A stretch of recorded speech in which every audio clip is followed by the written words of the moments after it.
Bom dia, gente! Então, a gente vai falar um pouco sobre o condomínio geral. O grupo é composto por mim, Elaine, pela Clara Valentina e pela Clara Caroline. Aqui está um pouco dos tópicos que a gente vai falar. A gente vai começar dando a introdução, o contexto histórico sobre o que é o condomínio, conceito, classificação, os direitos, a administração, a responsabilidade jurídica, um pouco de um fato prático e a conclusão para fechar o nosso trabalho. Na introdução eu trouxe um pouco sobre o que vamos apresentar, eu peguei uma apanhada de tudo que a gente vai falar e coloquei aqui. Neste trabalho a gente vai analisar o condomínio geral, de acordo com o Código Civil, que vai do artigo 1314 até o 1330, com foco nos condomínios voluntários e necessários e falar sobre a administração e a responsabilidade dos condôminos. O conceito é a classificação do condomínio em si. Bom, o condomínio é uma situação jurídica em que duas ou mais pessoas são proprietárias do mesmo bem. Uma coisa que a gente vê, né, que algumas pessoas aqui acreditam que moram em prédios, em condomínios.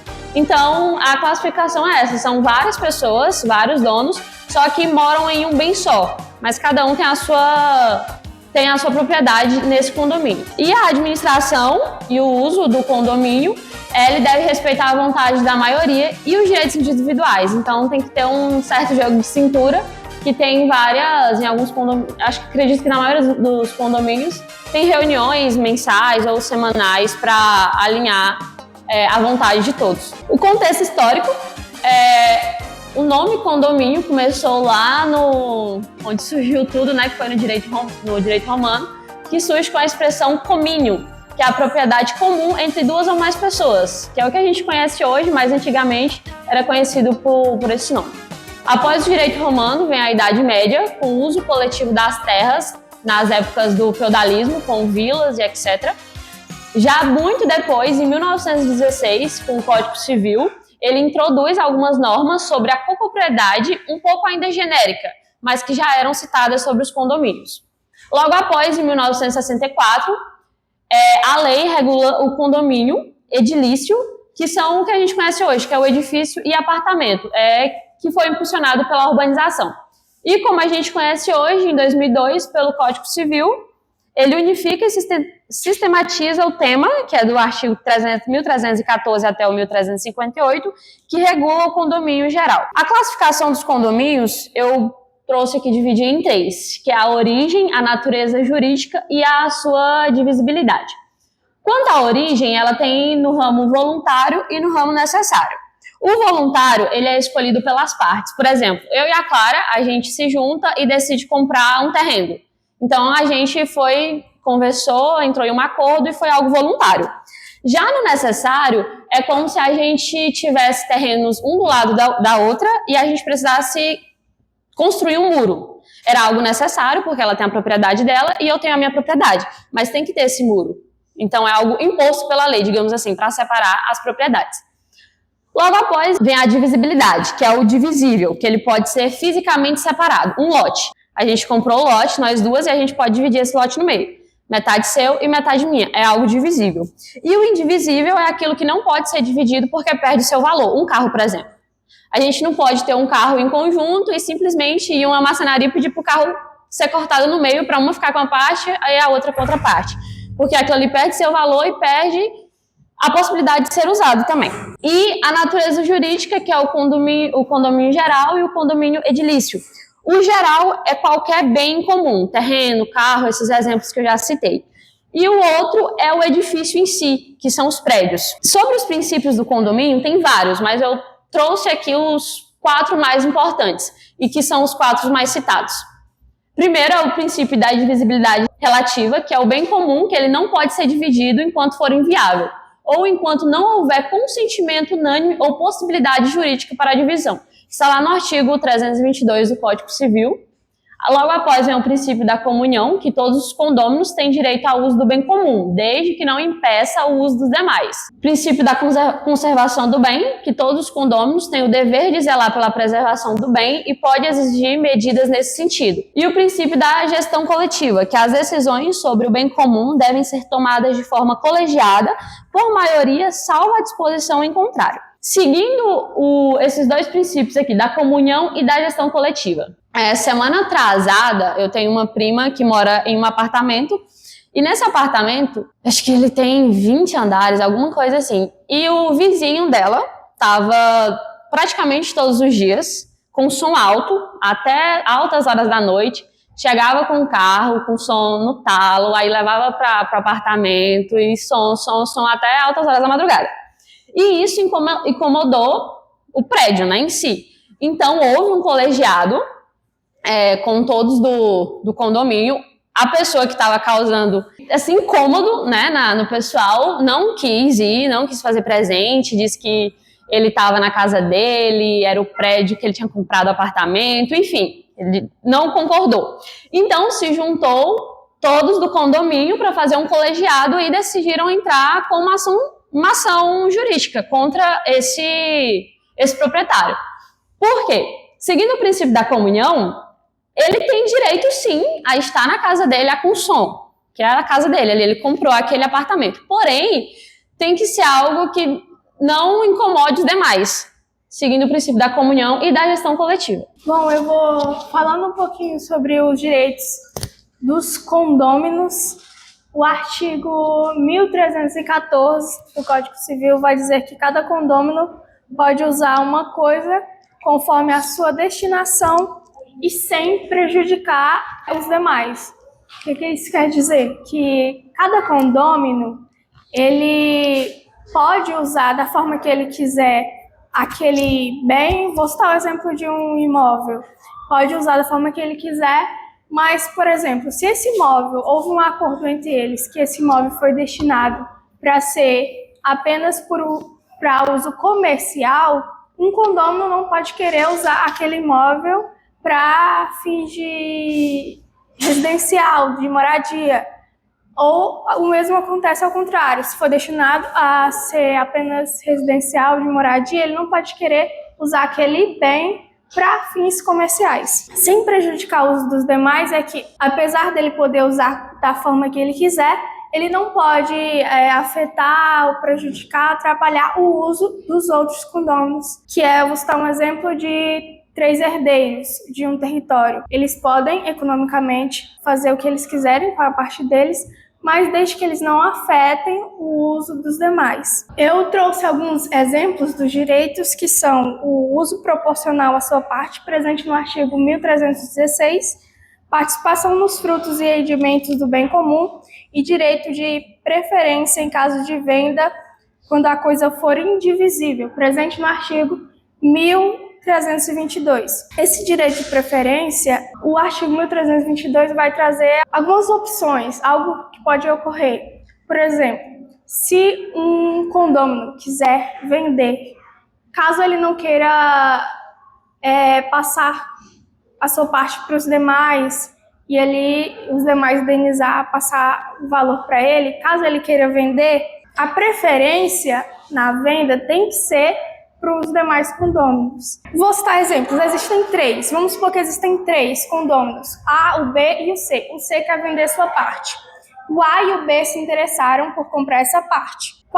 Para qual dos dois? E eles não querem fazer acordo. Os dois querem a parte completa do C. Vai ser levado em consideração, primeiramente, aquele condômino que fez maior benfeitorias sobre aquele bem, sobre aquela coisa. Se não tiver nenhum que fez benfeitorias valiosas, ou se as benfeitorias forem de mesmo valor, vai ser para aquele que tem maior quinhão. Será para aquele, dada a preferência, para aquele que tem maior quinhão. Caso o valor do quinhão seja igual e as benfeitorias sejam de igual valor ou não a benfeitoria, esse condômino vai vender para um estranho ou vai oferecer para um estranho, para um terceiro. E quando esse terceiro oferecer um valor, ele vai voltar lá nos condôminos e vai perguntar se eles querem oferecer um valor melhor para a compra. Ou seja, sempre será dada a preferência para os outros condôminos.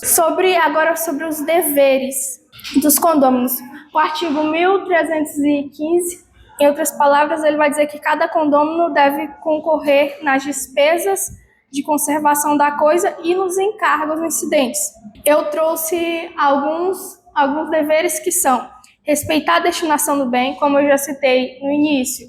que não pode ser usado para aquilo que ele não foi destinado em um acordo anterior. Arcar com as despesas proporcionais, não praticar atos que impeçam o uso dos demais e permitir o acesso à coisa em comum em caso de necessidade. Isso de permitir o acesso à coisa comum já entra num fato que a Elaine até citou antes, que é que o uso dessa coisa ela não pode prejudicar o sossego, a segurança e a salubridade dos demais, que eu trouxe aqui o artigo 1277 do Código Civil, que o caput vai dizer o seguinte: o proprietário ou possuidor de um prédio tem o direito de fazer cessar as interferências prejudiciais à segurança, ao sossego e à saúde dos que o habitam, provocadas pela utilização de propriedade vizinha, ou seja, eles têm sim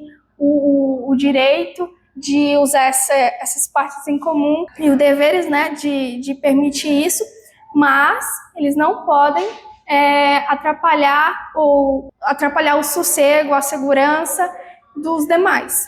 Agora falando sobre a administração. Bom, é fundamental que haja um administrador.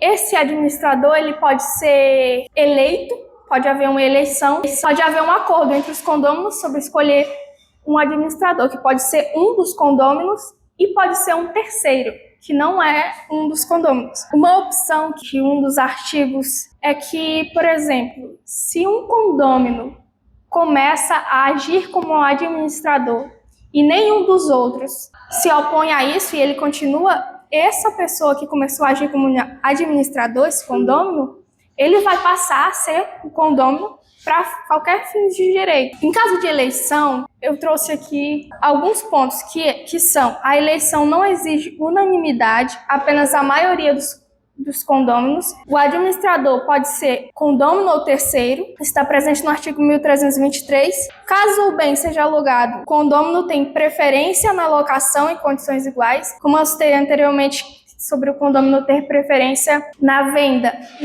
Na locação também ele tem preferência na hora de alugar. Alugaram em condições iguais entre o terceiro e ele, mas ele tem preferência. Sobre a maioria nas eleições, essa maioria ela é quinhão, pelo valor do quinhão. Por exemplo, se são 3 condôminos e um condômino ele tem 60% ali, o voto dele será de maior valor, porque ele tem maior quinhão. Está presente lá no artigo 1325. Eu trouxe algumas funções também que são do administrador, que são executar deliberação da maioria, representar o condomínio ativa e passivamente em juízo ou fora dele, prestar contas da gestão aos demais condôminos. O administrador ele pode também ajuizar ações, firmar contratos e defender interesses em comum. Eu me chamo Clara Valentina e eu vou falar sobre as responsabilidades jurídicas. Vou citar aqui o artigo 1336 do Código Civil, inciso 4º. Eu vou ler aqui para vocês entenderem pela lei seca, né? São deveres do condômino: dar às suas partes a mesma destinação que tem a edificação e não a utilizar de maneira prejudicial ao sossego, salubridade e à segurança dos possuidores, aos bons costumes. Bom, como a Elaine, a Clara, a Caroline também já citou diversas vezes, a gente percebe que o condomínio geral, ela reforça muito essa questão de você ter esse respeito, né, com os outros condôminos, também respeitar claramente as questões da estrutura física, né, do ambiente. Eu coloquei 2 fotos ali em cima, mas tem uma edificação que ela está totalmente pichada e a outra a gente percebe que é provavelmente alguma parte de baixo da garagem de algum edifício que está cheio de lixo, né? E a gente percebe que essa questão de você estar num ambiente no qual deveria ser um lar, você chegar em casa, chegar no lugar que você escolheu para ter um sossego e chegar e ter esse tipo de visão poluída, é prejudicial também no seu dia a dia, né? E na convivência com outros condôminos. Então, quando você percebe essa falta de cuidado nas edificações e no convívio social ali dentro, a gente vê claramente que também tem suas consequências. E uma delas, que eu reforcei aqui, é as questões de indenizar o prejuízo causados por ele e seus dependentes ou convidados. Ou seja, qualquer ação tem suas consequências, e uma delas eu vou citar agora no próximo slide. As ações judiciais no contexto condominial. As ações frequentes são a cobrança de cotas, também no artigo 1336, inciso 1º.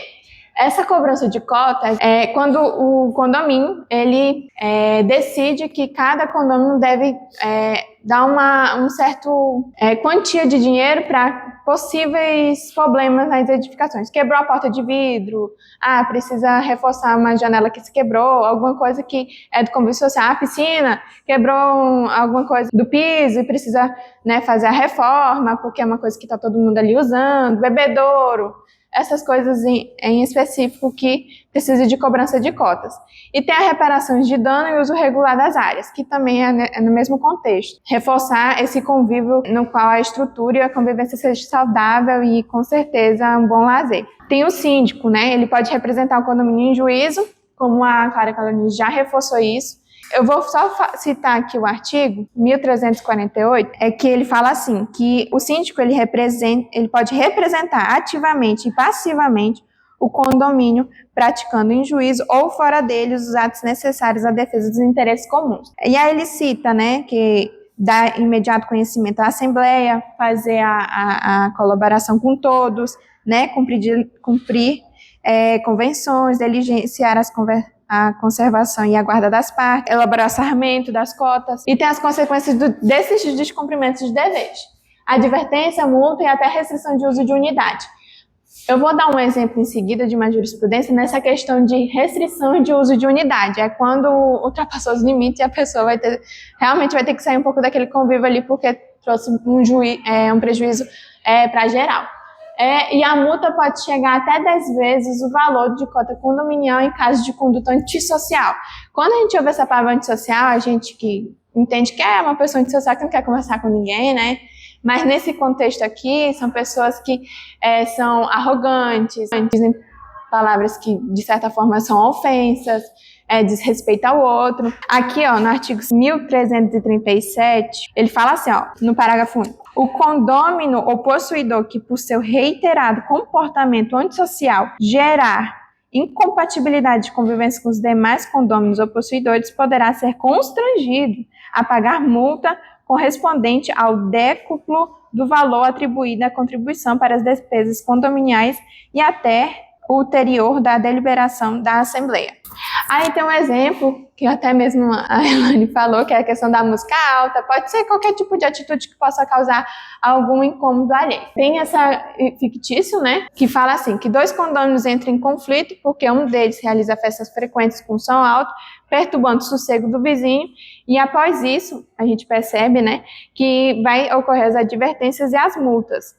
E o caso pode claramente chegar na justiça, o que reforça a questão dos direitos, né, que todos os condôminos têm ali dentro do convívio de condomínio. Aí tem uma jurisprudência, uma decisão da 36ª Câmara do Direito Privado do Tribunal de Justiça de São Paulo, que foi o seguinte: um morador com comportamento antissocial, que eu já lhe dei o exemplo, agressivo, foi condenado à perda do direito do uso do apartamento e à proibição do reingresso não autorizados na dependência do condomínio.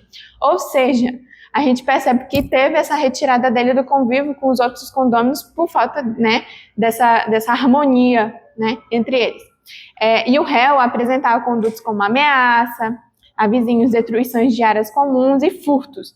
A Corte entendeu que, além da multa prevista no artigo 1337, que eu já citei, que pode chegar até 10 vezes, as medidas mais severas podem ser adotadas para preservar a segurança e o bem-estar dos demais condôminos. Qual é o desafio dessa administração condominial? A gente percebe que, quando se trata de estar num convívio social com outras pessoas, ou seja, um prédio de 20 andares, a gente percebe que pode ter uma família de mais de 3 pessoas, a gente percebe que precisa entender que as outras pessoas têm suas realidades. Para garantir que o cumprimento das regras seja com equilíbrio e legalidade.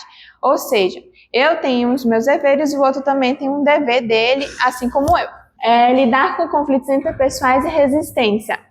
Reforço de novo. as suas diferenças e convivam entre eles, que pode causar certos problemas de conflitos por conta dessas diferenças. Então, buscar a conciliação é uma medida também muito razoável antes de chegar aí à justiça. Antes de ir à justiça, tem, em primeira mão, conversar com a pessoa pessoalmente e tentar resolver aquilo ali na conversa. Se não causar efeito, chega à justiça. Manter a transparência na gestão financeira e nas decisões coletivas, reforçando de novo os princípios de coletividade, né, comunhão ali entre eles. Para concluir, vou reforçar novamente com um resumo muito claro do que já foi muito repetido aqui. Os condôminos têm deveres legais e podem responder por danos. As ações judiciais são instrumentos legítimos, mas devem ser a última alternativa.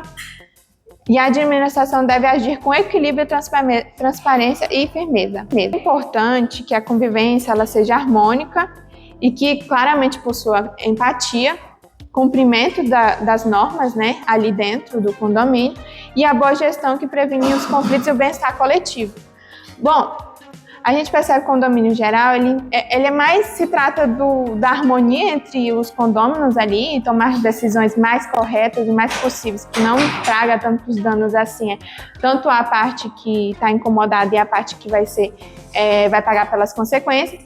Então, o condomínio geral meio que trata mais do respeito às normas e às consequências dela. Então, o convívio harmônico é muito importante. Bom, aqui estão as referências que a gente colocou no trabalho, né, para produzir. E obrigada pela atenção de todos e eu espero que tenham atendido bem.